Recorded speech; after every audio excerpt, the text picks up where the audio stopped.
So hey guys, welcome back to my channel RS creation.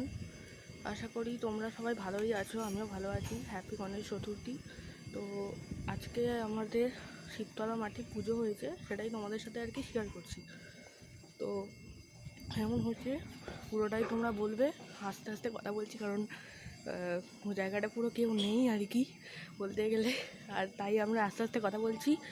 দরকার হলে তোমরা শুনবে ভিডিওটা, আমি একটু জোরে বলার কথা চেষ্টা করছি। তো এখানে চেয়ার আছে, তো তোমরা দেখো কেমন হয়েছে প্যান্ডেলের ডেকোরেশনটা, প্লিজ কমেন্ট করে জানাবে, ঠিক আছে? আর এখানে হয়েছে, যেহেতু গণেশ চতুর্থীর দিন আমরা দেখাতে পারিনি, এর জন্য রিয়েলি সরি। বাট এখানে তোমরা দেখো কেমন হয়েছে প্যান্ডেলের। শুদ্ধ গণেশ ঠাকুর কি ছোট্ট সাইজে, আর কত ভালো লাগছে। তোমরা একবার না দেখলে, এখানে না আসলে বুঝতে পারবে না। তো এখানে দেখো ডেকোরেশনটা হয়েছে, তো এখানের প্যান্ডেলের পুরো ডেকোরেশনটাই তোমাদের আমি দেখাচ্ছি, সেটা তোমরা বুঝতেই পারবে। তো এখানে পুরোটাই আছে, এটা হলো পুরো প্যান্ডেলের ডেকোরেশনটা তোমাদের কাছ থেকে নিয়ে যাওয়ার জন্য আমি একটু জুম করে দেখাচ্ছি গণেশ ঠাকুরকে, যাতে তোমরা বুঝতে পারবে।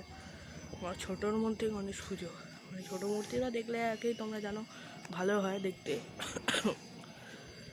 যেহেতু আমার কালকে একটু জ্বর এসেছিলো, তাই আমি তোমাদের সাথে এই ব্লগটা শেয়ার করতে পারিনি, অনেক দিন তোমাদের সাথে ব্লগ করতে পারিনি।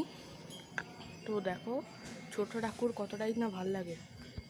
মানে ঘরটা বসানো আছে, আগে কালকে পুজো হয়ে গেছিলো বলে তাই আর কি তোমাদের দেখাতে পারলাম না। কালকে আমার যেহেতু জ্বর ছিল, কাশি হয়েছিলো, এর জন্য তোমাদের দেখাতে পারলাম না। তো এটা হচ্ছে ঠাকুর, আমি এখন আসতে পারলাম না, তো এর জন্যই আর কি। ভালো লাগলে like, comment, share and subscribe করে দিও, আর ভিডিওটা ভালো লাগলে প্লিজ কমেন্ট করে জানিও। বাই বাই, হ্যাপি গণেশ চতুর্থী।